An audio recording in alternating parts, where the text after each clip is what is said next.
So what book are we reading, boys? Can you remember the name of it? Smartest Giant in Town. Well done, Jaden. The Smartest Giant in Town. George was a giant, the scruffiest giant in town. He always wore the same pair of old brown sandals and the same old patch-up gown. "Oh, I wish I wasn't the scruffiest giant in town," he said sadly.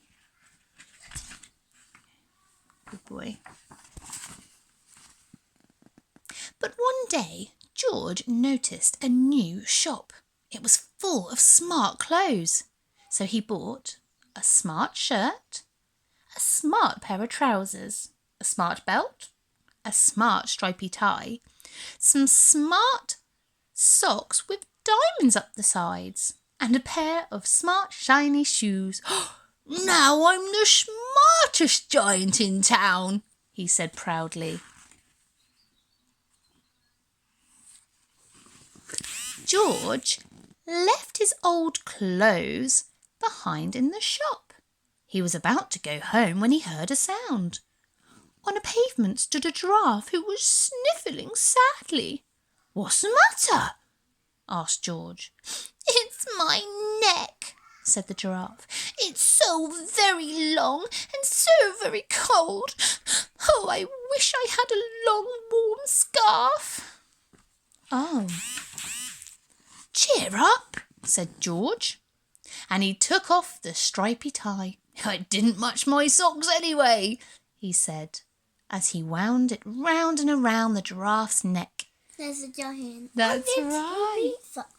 Because he's a giant himself, so he could reach it, couldn't he? Oh, it made a wonderful scarf. "Oh, thank you," said the giraffe. As George strode towards home, he sang to himself. "My toy is a scarf for a cold giraffe, but look me up and down. I'm the smartest giant in town." What is he looking at? He's looking at a sign saying, "Missing giraffe. I'm sure I've seen a giraffe round here somewhere." George came to a river. On a boat stood a goat who was bleating loudly. "What's the matter?" asked George. "It's my sail," said the goat. "It blew away in a storm. I wish I had a strong new sail for my boat." "Oh, cheer up," said George, and he took off his new white shirt.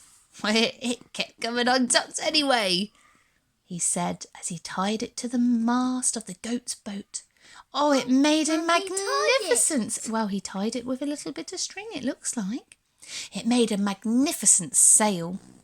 "Thank you," said the goat. George strode on, singing to himself, "Beep, beep. My tie is a scarf for a cold giraffe. My shirt's on a boat as a sail for a goat. But look me up and down. I'm the smartest giant in town." You don't play it, we just do it. Yeah, I know. George came to a tiny ruined house. Beside the house stood a white mouse with lots of baby mice. Oh, they were all squeaking. "What's the matter?" asked George. "It's our house," squeaked the mother mouse. "It burnt down and now we have nowhere to live. I wish we had a nice new house." "Oh, cheer up," said George, and he took off one of his shiny shoes. "And it was giving me blisters anyway," he said, as the mouse and her babies scrambled inside. The shoe made a perfect home for them. "Oh, thank you," they squeaked. George had to hop along the road. They look at that beautiful home they have now. But George had to hop along the road now. But he didn't mind. As he hopped, he sang to himself. Mummy, what's that? Oh, that is him hopping, isn't it? Oh, What's that? that's his smelly sock. Ooh, No, Mummy, what's that line? that line is where the toe sock goes over, isn't it? Yeah? My toy is a scarf for a cold giraffe. My shirt's on a boat as a sail for a goat. My shoe is a house for a little white mouse. But look me up and down, smartest giant in town. George came to a campsite. Beside a tent stood a fox who was crying. "What's the matter?" asked George. "Well, it's my sleeping bag," said the fox. "I dropped it in a puddle. I wish I had a warm, dry sleeping bag." "Oh, cheer up," said George, and he took off one of his socks with the diamonds up the sides. "It was tickling my toes anyway," he said, as the fox snuggled into it. It made a very fine sleeping bag. "Oh, thank you," said the fox. George hopped on, singing to himself, "My tie is a scarf for a cold giraffe. My shirt's on a boat as a sail for a goat. My shoe is a house for a little white mouse. One of my socks is a bed for a fox. But look me up and down. I'm the smartest giant in town." Yes, darling. I can't really hop. Well, we can learn to hop, can't we? We'll do that tomorrow. No, I can't really hop. But I take practicing. We will keep practicing. Great thinking. George came to a big squelchy bog. Beside the bog stood a dog who was howling. "What's the matter?" asked George. "Oh, it's this bog," said the dog. "I need to get across, but I keep getting stuck in the mud. Oh, I wish there was a safe, dry path." "Oh. Cheer up," said George, and he took off his smart new belt. "Oh, it was squishing my tummy anyway," he said, as he laid it down over the bog. It smells terrible. I think so. It made an excellent path.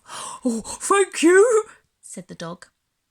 The wind started to blow, but George didn't mind.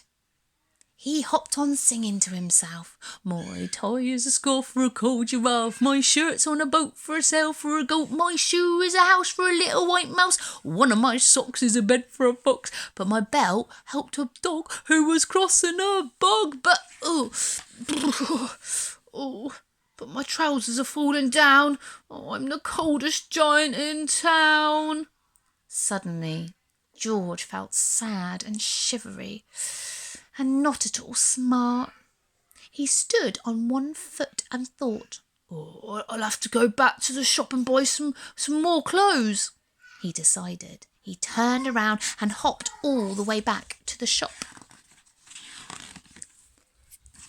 Can't get the next page. There we go.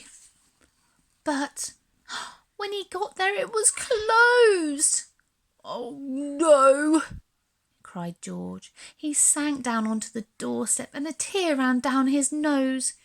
He felt as sad as all the animals he had met on his way home. That's right, his tears. Then, out the corner of his eye, he saw a bag with something familiar poking out at the top. George took a closer look. "My gown!" "Oh," he yelled. "My dear old gown and sandals!" George put them on. Oh, they felt wonderfully comfortable. "I'm the cosiest giant in town," he cried, and he danced back home along the road. Outside this front door stood all the animals he had helped. They were carrying an enormous present. "Come on, George! Open it!" George untied the ribbon. Inside was a beautiful gold paper crown and a card. "Look inside the card, George," said the animals. George put the crown on his head and opened the card. Inside it said, "Your tie is a scarf for a cold giraffe. Your shirt's on a boat as a sail for a goat. Your shoe is a house for a little white mouse. One of your socks is a bed for a fox. Your belt helped a bog." Your belt helped a dog who was crossing a bog. So here is a very fine crown to go with the sandals and gown of the kindest giant in town. Ah, that is for Lola. Thank you, Julia Donaldson. What a beautiful book. How about that, boys? Was that a good book? Yeah, and we don't know a dragon. You don't like the dragon. Which dragon? Puff the magic dragon. We'll do that tomorrow, shall we? Him, yeah. And what one are we doing there? We're doing this one next. Bye everybody. Hope you enjoyed the smartest giant in town.